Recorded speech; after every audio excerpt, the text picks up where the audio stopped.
I want to talk about Resident Evil 9. I just beat it. The last video I did was obviously about Resident Evil 2004. And like I mentioned in that video, I'm a new Gen Z Resident Evil head. I've only beaten 4 Remake, and 7. And then I've played like 1/3 of 2 Remake a long time ago. Around the time it came out, actually, in like 2019 or 2020. But I want to talk about 9. So let's just keep that in mind as we go forward. Just right off the bat, this might be my game of the year, and I think it's going to take something pretty good to knock this off of it. I got some notes here, so we're going to see just how long I go for. But man, amazing game. So I'm going to make a video on 7, but one of the key takeaways that I had from 7 was the graphics and the animations. With 7, obviously, I think it's 10 years old this year, 2016. It's when that game came out. So you can definitely tell there are some like low resolution graphics and stuff like that. But just from the aesthetic and tone and the animations, it is aged beautifully. I played it on my Steam Deck as well as my PC at max settings. And that game is still better than almost any horror game that has come out since. And they've really carried that over here. I think Resident Evil 9, and I played on base PS5. Resident Evil 9 might be one of the best looking games that I've ever played. At least in terms of both graphics as well as performance. This game only dropped frame rates one time for like 20 seconds as Leon in Raccoon City. There's going to be a little bit of spoilers, but I'll say when that is. And for the most part, there won't be any spoilers, and I'm just going to be glazing this game. So yeah, the graphics and animations are just so good. Grace's animation, when you aim down your sights and then pull out the flashlight again, the way she like flips her hand around to take out the flashlight is so nice. And it's just little things like that are peppered throughout this game that are so good, dude. Her reload animations, the way she like opens drawers, at least in the beginning, because eventually they just automate that. Or no, they don't automate it, but you don't have to sit through that long animation every single time. Her facial animations, just the in-game cutscenes, they're all so good. This game is going to age very well, just as Resident Evil 7 did, if not better. And God, it's incredible. The environmental design is also incredible, similar to 7 and also 4. And man, Capcom really has this down to a science. And I've seen people before, like with 4 Remake, complain about reusing assets and textures. And there were like, I think maybe 1 or 2 items that I was like, oh, I remember that from 7 or something like that. And if I'm being honest, while I guess on some level there is a place and time to critique stuff like that, it's usually just from the most disingenuous, like fart smelling ass people ever that don't actually give a fuck. So I usually discount stuff like that. And if used well, it's fine. And also if it's for common items that are also in the real world, who gives a fuck? It'd be weird if you saw something that was out of place and you could tell they were only reusing assets because they just didn't have the time or budget. I think Sonic X Shadow Generations is a good example of that, where for Sky Fortress, or is it Sky Fortress? I forget what it's called. When you fight Neo Metal Sonic, they try and play that off like it's the level from Sonic Heroes when it's very clearly just Chemical Plant Zone. Stuff like that is different. But when it comes to like, oh, they reused a crate, shut the fuck up.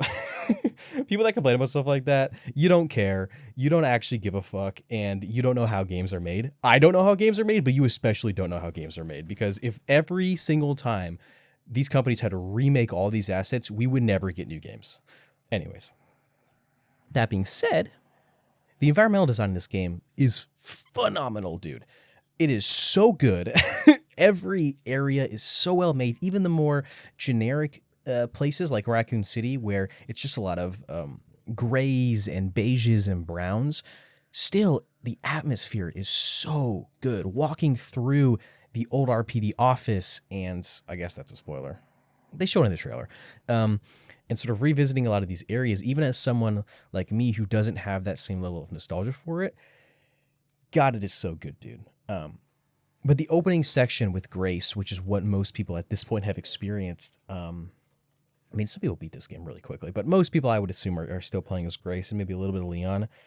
That hospital, God, it's so good. The way that they illuminate points of interest with like a shaft of light coming from a window, or these like deep red like I don't know, like LEDs or buttons on walls and stuff like that. Oh, it's amazing. And the zombie AI is so good. I saw a clip on TikTok where a zombie was someone was playing as Grace, and they were hiding in a room, and a zombie was walking past the door of the doorway or whatever, and he stopped and noticed that the door was open because that door is usually closed. He noticed and turned and like looked into the room. That's incredible. I know that's not new technology, and I'm not a horror guy, so maybe this is in every horror game ever made, whatever. But it is moments like that, and like the zombies fucking with like the light switches, for example, and like the way that their patterns aren't as generic as a lot of other horror games, like the way, like the routes that they'll walk around, like the areas that they'll patrol, aren't super generic, and it's so good. And same thing obviously goes with like the bigger enemies, like I think her name is just the girl or whatever, or like the big fat guy, stuff like that. They all act very non-NPC. Like obviously, eventually you start to learn how these guys work, and you can sort of shimmy your way around them. I mean, that happens with every horror game. It's impossible to keep that illusion going forever unless it really was sentient. But it really does keep you in the experience. I played most of this game on a TV, weirdly, just because I wasn't at my usual setup. And I imagine if I was playing this game at my desk with my headphones on, it would have been just everything I'm saying times 10.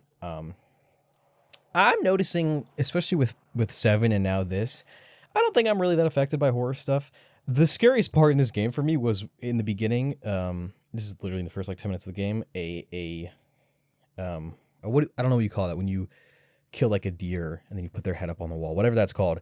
It falls on the ground. That scared me the most out of anything. I like jumped when that happened. But the big jump scares and the enemies chasing you, none of that really scared me. And I'm coming to find out maybe I'm just not really as affected by this stuff as most people. Who knows? Maybe I have yet to play a super scary game. But a lot of people are saying this game was super scary. A lot of people say the 7 was super scary. Didn't really affect me. But that being said, the atmosphere and the way that it gives you this like tense feeling as you are exploring these rooms and hearing, zombies in the distance and the wind like blowing a drape open, or something rolling across the floor, or even you walking into like a can and you kick it and scare yourself. Stuff like that mixed with the environmental design just makes this game such a pleasure just to walk through. That first opening section where you're just walking either down the street, or then when you go into the hotel or whatever, just witnessing that for the first time was amazing. And when I start up this second playthrough, which is the gameplay you're seeing right now, I'm probably still just going to be admiring stuff. God, it's so good. And then sort of in tandem with the zombies and also the environment, the real-time blood splatter. So like when you shoot a zombie or when they explode or whatever, the blood will splatter in sort of, I guess not like a unique way, but like it'll coat whatever it is around you. It's not predetermined where that blood is going to go. And it looks so good. Now, obviously, everything I'm saying right now is talking about base PS5. I imagine if you're playing this game on like the highest end PC you can possibly get, everything I'm saying is probably even 10 times better. But just on base PS5, the blood splatter and everything is just, it's top notch. I don't even know what else I could say about it. I think I sort of mentioned this earlier with the animations. Obviously, they're very good. And one part of that you have to also be good is the voice acting. Grace's voice actor is just phenomenal. Like, absolutely amazing. There was maybe a couple times where, during like when she was doing like small talk with Leon or something like that, where I was like, this doesn't really feel all that natural. But at least in the opening sections when she is scared, and even later on, not going to say what happens yet, but in one of the endings, her reaction to what happens is very realistic and very good. I really liked it. And I think one of the things I didn't like about 7 was Ethan's acting just isn't realistic, right? He's trying to do the whole quippy like Leon thing, but he doesn't have the charisma to carry it. And at the same time, it's hard for me not to imagine myself in that scenario, and I just did not jive with how Ethan was acting. But here, I could see myself reacting in similar ways to how Grace was. And obviously that's carried over with Leon. Leon is doing everything that people love Leon for. He's making quips, he's doing all that type of stuff. But also later in the game, without really spoiling exactly what happens, he has these emotional moments that are really good, dude. And that I think add a deeper appreciation for Leon, at least for me, than I had before as someone who's played 4 and a little bit of 2. Because I feel like you don't really see that. A lot of people essentially view him as Dante, in a similar way to where it's all just style and his quips and his funny moments and his badass moments. But I think they really do a good job at showing a more vulnerable side of Leon here that is really good. And yeah. Also, I want to go back quickly to the graphics. The colors in some of the later sections in the game, I guess without really spoiling it, because I do think you should just experience that. I'll just say, if you like Mirror's Edge, you will like some of the later sections of this game when it comes to how they design the environments. It's very good. And I want to sort of say, before I get into, like, I guess the spoiler ending parts, one, I don't know if this was showed in trailers. Okay, before we're getting to that, because I guess that is technically spoilers, even though you see it in the beginning of the game. My one complaint, and people are going to call me a bitch for this, I don't care. I wish you could stack some items. I understand there are some items, right, that you shouldn't be able to stack. You can't stack whatever. But, like, even herbs. I'm fine with not being able to stack herbs. But scrap, please, bro. So it took me about 10 hours to beat this game. I would bet a solid, I don't know if I want to say 2 hours, but at least an hour of this game was me backtracking and going back. Okay, let me go back and find this scrap. And I know there are ways you can play around this. And as a survival horror game, you're just naturally going to be backtracking anyway.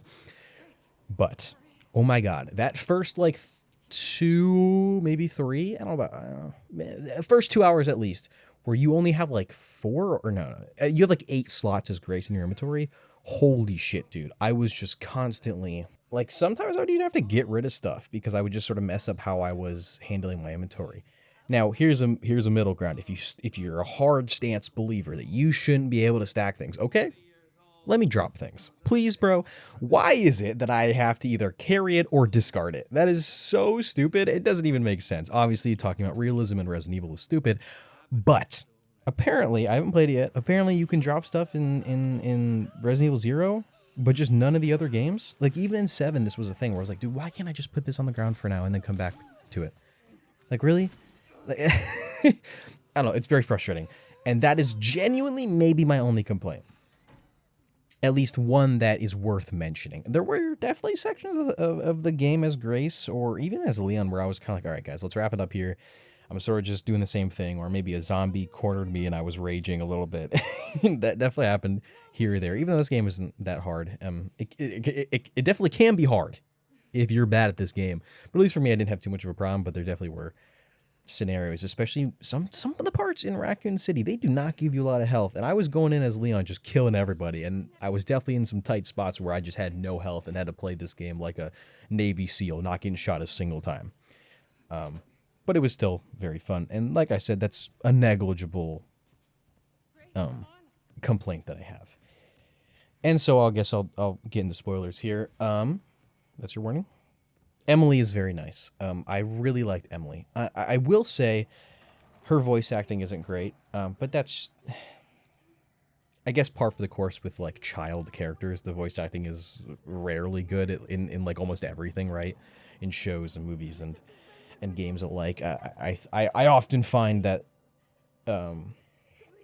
children are not voiced very well, so whatever. But as a character, and her relationship with Grace is really sweet, and that's going to lead me into talking about the good ending. So there's 2 endings here, obviously. If you've played it, you know this. The good ending is really cute, and I like that it sort of shows Grace and Emily together in the photo, and you know, Emily basically becoming Grace's daughter. It's really sweet. And yeah, I think it was a nice send-off for that game. I wonder what Resident Evil 10 or whatever it's going to be called. I wonder how it's going to play off of this. It very much so seemed like they were going to continue with this story, because obviously with Resident Evil like 1, 2, and 3, that's sort of this contained story. And then 4, 5, and 6 is the story, and then 7 and 8. And now it looks like 9 is going to sort of have its own thing with like Chris and stuff like that.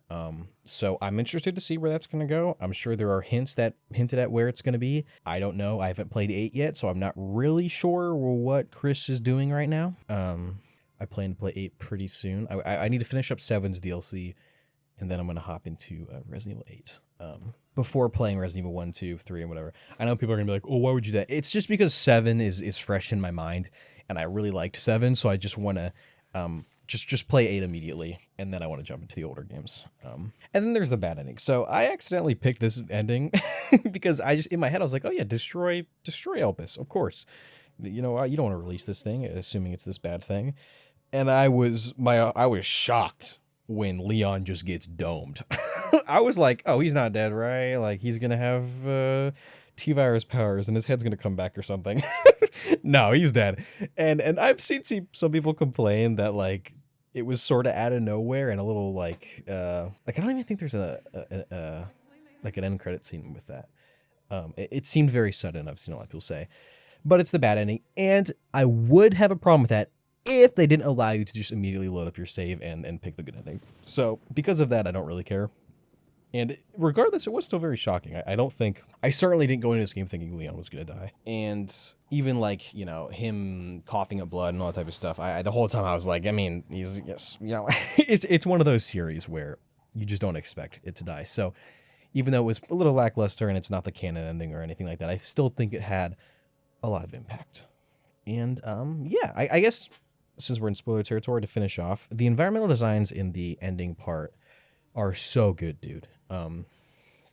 I did take some screenshots. Hopefully remember to put them on screen here. But like Leon laying on the floor in front of the big like yellow wall water thing is such a good screenshot. I took so many screenshots during this game. I'm gonna hopefully remember to flash some of them on screen throughout this. But dude, incredible game. I think that's pretty much all I have to say. And yeah, if you're not a Resident Evil guy, I would say, if you're not a Resident Evil fan and you don't want to jump into the whole series, you can probably play 9 and still have a great time. But if you really don't want to do all that much work, play 4 Remake. I would, you know, or play like 2 Remake, 4 Remake, and then play this. You can probably even just play 4 Remake just to get a sense of who Leon is. But obviously, with going back to Raccoon City, you're going to get a lot more out of this game if you've played 2 and even 3 Remake. I'm saying remakes because I know that's where a lot of newer people are probably going to play the game. Sure, go back and play the originals if you want to, but 2 Remake especially is very good. I would also advocate for playing the original 4, Resident Evil 4. I just beat Resident Evil 4 2005 for the first time. It's an amazing game, but it's very clear that they are going with the 4 Remake as, I guess, the canon version of Leon. So I don't have any particular feelings on that. I love 4 Remake. But yeah, this game's incredible. And like I said in the beginning, this is, at least as of now, my game of the year. Not that I've played this year. I mean, it might still be that.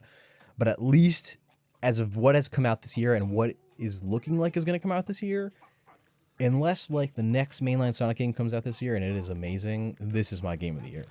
Like I'm obviously going to be big on GTA 6, but GTA is not like my favorite franchise ever. I'm mainly just going to be there for the hype and the zeitgeist and all type of stuff. What I'm trying to think, like, yeah, I don't know. This game is just incredible, and I'm gonna play it again.